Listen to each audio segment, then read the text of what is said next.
My name is Diego, and I'm happy to have you here today talking about this great event and the success you've had for the last years. And I know you're a founding member, a founding president of Advertising Week LATAM. So the thing that I would like to know first is, this is the third year I've been here, like consecutive year. And this is the year I saw the most people of all of them, like even the lines at the beginning. I suppose it's great for you, but what made the difference? What do you think that made this year in special so full of people and so successful? It's a good question. And yes, this year has been incredible.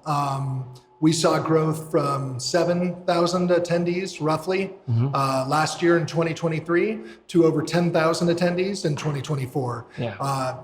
Obviously, we're very thankful for the way we've been embraced by the market, embraced by Mexico City, and embraced by the industry at large. Some of the things that I think have played a role in driving that growth, I would have to first credit my team, Shireen Simon, Danny Sanaz, Moni Martinez, and Sebastian Patron, who's our director. That team has put in such a tremendous level of work over the last several years to grow this event, make critical relationships with our media partners, with our presenting partners, and reaching out to the audience and really making sure that this event is known and that people have awareness that there is this opportunity to get both global thought leadership and industry expertise within the region in a single setting from all aspects of the market, whether that's technology, media, brands, or agencies. And I think what makes this event special and what I think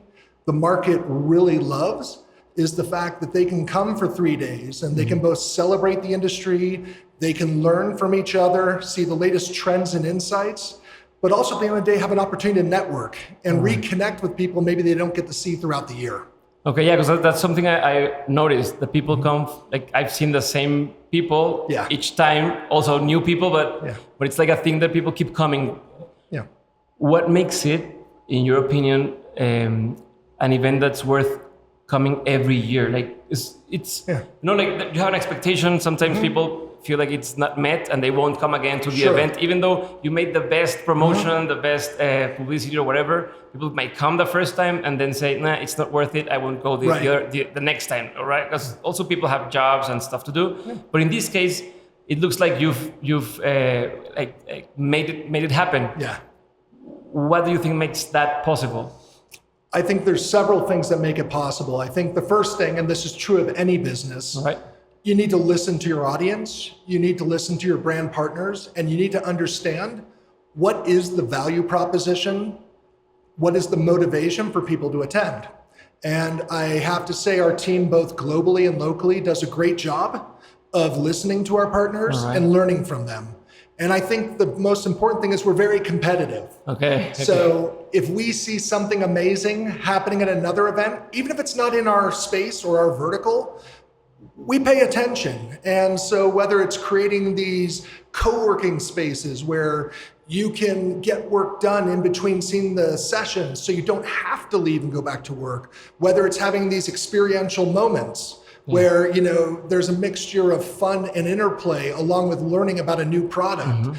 I think the thought leadership, obviously the advantage Advertising Week, I think has over several regional events is we bring global speakers. So besides the fact that we bring from the region the hottest talent, the people that are the biggest tastemakers right now or the best strategists, we also bring global voices which give a perspective of what's happening internationally so that our audience here in Latin America can both learn from their colleagues and counterparts, but also learn from the industry at large about what's really going to change and make a positive effect on their business. Great, Doug. I love the matchmaking part of the app. That's also I think is something really, really valuable because you're not losing time. Just you never know if the person you're talking to might be able to help you with something else, or you help them, and this breaks that barrier and helps you just like start talking.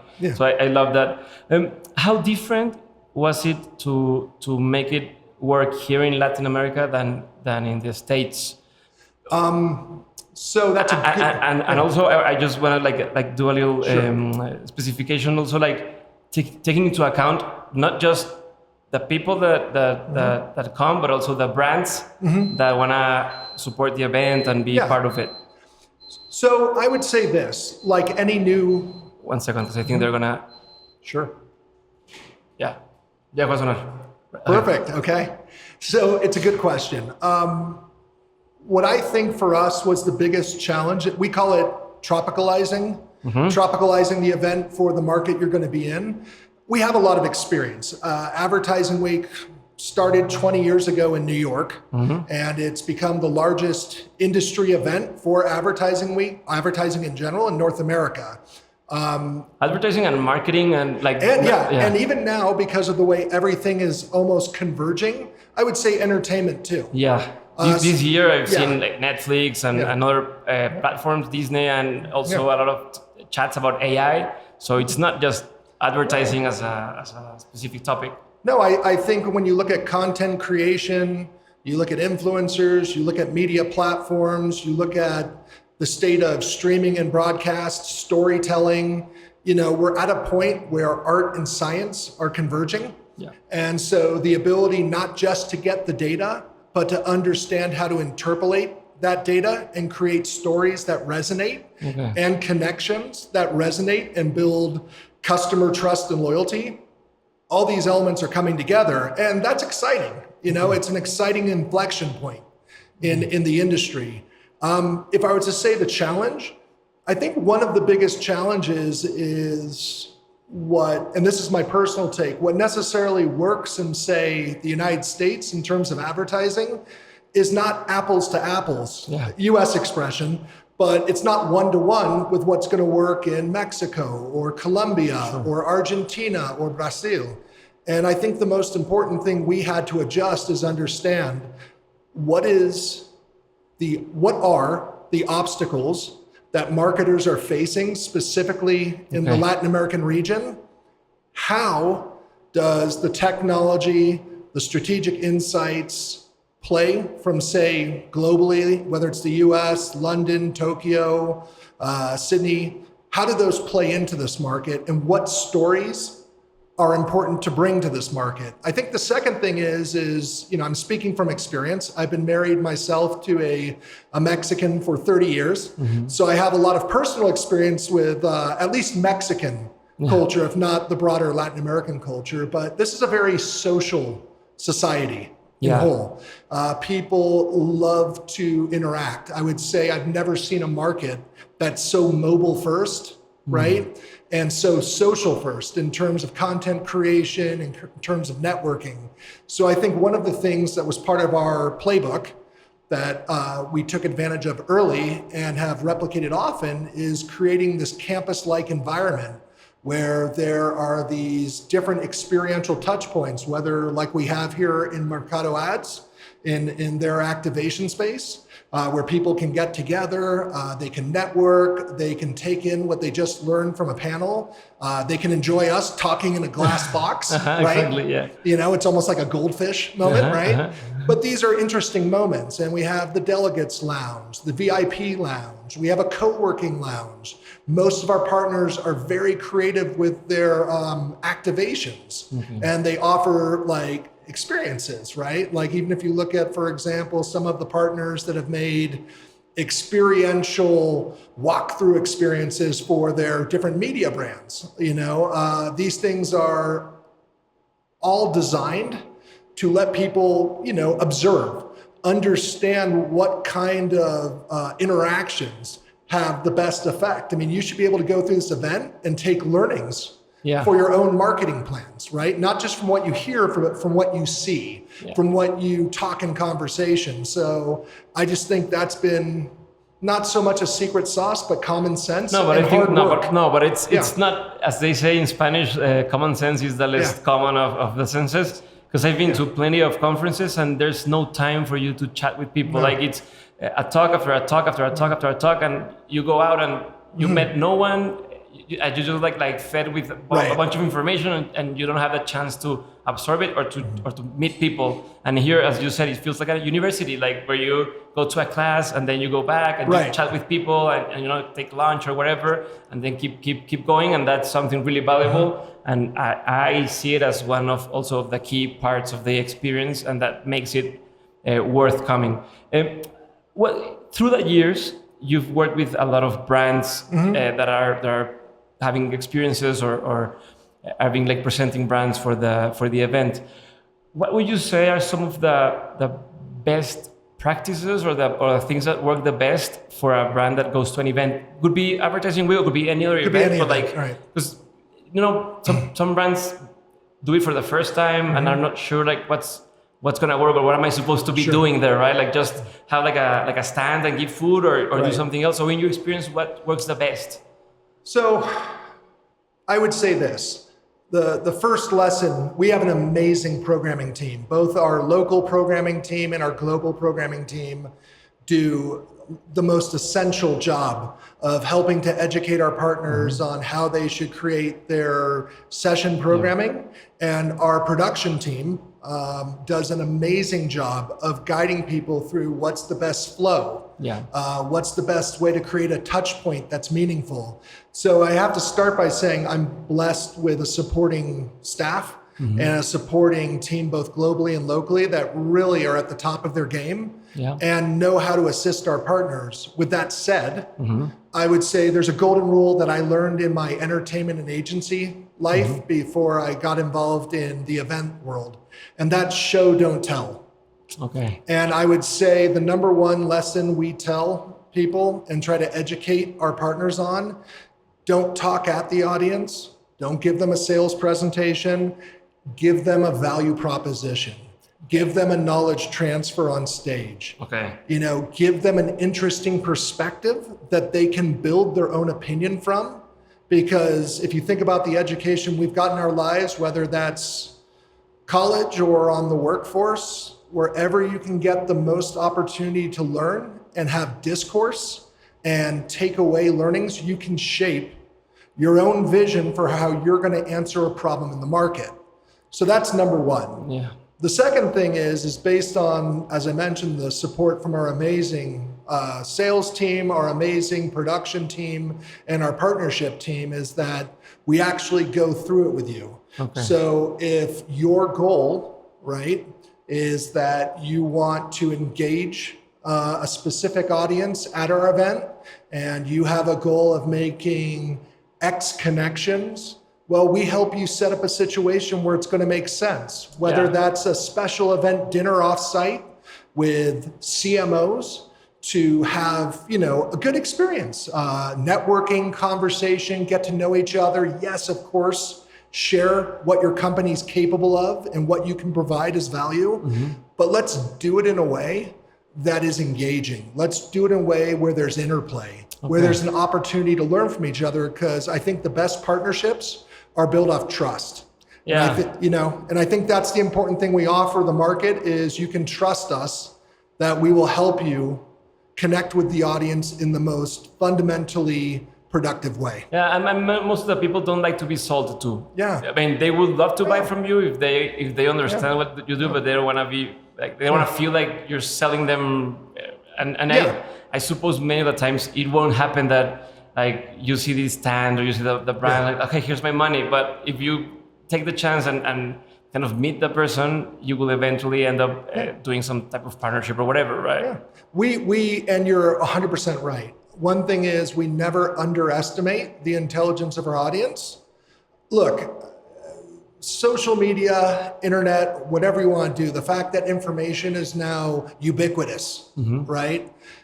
Everyone knows a certain amount. The question is, how can you respect the intelligence that your audience has and provide them something in a way that works for them, right? And helps them grow. Because at the end of the day, I think what most of our partners know is that the ability to, either augment or facilitate opportunity for your consumer or your client is the key to success. Yeah. It's not the short term, it's the long term, and you have to keep your eyes on that. Perfect. One last question, Doug. From your experience, if you had to tell someone who wants to start doing events, who wants to start like doing some sort of convention or conference or whatever, what would be like the key principles or the first steps they should take to make it, to increase the possibility to make it successful? One, I think you need to take the time to really get to know your audience. Okay. I think you took 2 years of planning before the first event, right? Yeah, that's a perfect example. So I guess what I would say is, this is something I learned. I came up in the first .com era, so the early 2000s, and I was part of the original .com boom and worked at plenty of startups. Some were very successful, some not so much. But I think the valuable lesson I learned from that experience is that, making a business plan, making a strategy, that's all well and good, but you need to know your audience. And the more you understand what problem you're solving for your audience, the more successful you'll be. So in the case of an event, there are hundreds of events here in Mexico. Why yours? What problem or what benefit is your event going to give to your attending audience? And the only way you can solve that is by, in our case, we took 2 years. We traveled not just throughout Mexico and Mexico City, but we traveled to Brazil. We went to Argentina. We went to Colombia. We went to Chile. We really took the time to decide not just where the event needed to be based, but we took the time to figure out, well, what does this market need? Because this market, it's complicated. I think one of the biggest mistakes made, not by the local market, but by multinationals, is Latinos are not a single entity. If you go to a Mexican doesn't necessarily think the way a Puerto Rican thinks or the way a Brazilian thinks. So you have to both find those universalities, those commonalities that connect all of us, but you also need to take the time to hear, what does this market, what does this industry, what does this agency need? And then how do we support that and provide the opportunity? Perfect. Thank you, Doug. So just to finish it off, I know I said it was the last question, but Sure. I have one more. What are the plans for the future? Where do you see this going, and where do you want to take it? Well, I would start by saying, separate than ambition, we feel very optimistic. As we talked about earlier, this event's grown from year one being 1,500 attendees to north of 10,000 attendees. And, that's something we're very proud about because it means that we've created something meaningful for our market. Our next goal is we all, and myself included, believe that Hispanic culture, Hispanic business, the Hispanic consumer, and I mean that from both this region and hemisphere all the way through the global perspective, is going to become one of the most important consumer bases, tastemakers, and content creation bases in the next decade. And so our top goals in 2025 are to expand and create a series of roadshow moments throughout South America, with our main targets, at least to start with, being Colombia, Peru, Brazil, and Argentina. And then also take our partners and our delegates here, take them globally. So we want to create a Hispanic Day in Cannes this year, and have a dedicated place where our partners in the industry, our top thought leaders from the market, can be front and center to the global community.